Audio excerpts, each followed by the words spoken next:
I'm Lowe Trevelyan in Washington, and this is BBC World News America.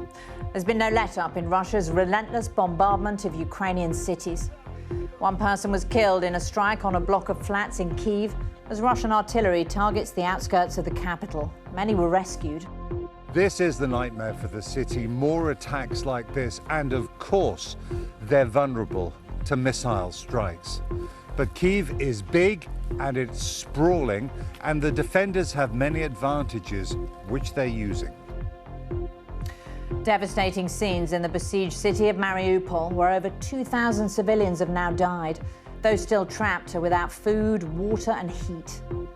An anti-war protester interrupts primetime news on Russian state TV, denouncing the war in Ukraine.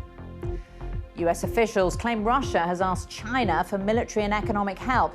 The Kremlin denies it, and Beijing calls it fake news.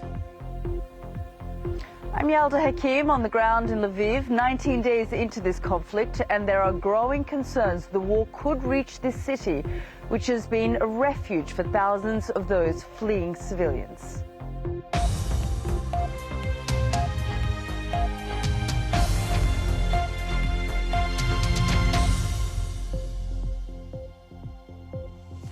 Welcome to World News America on PBS, the UK and around the globe.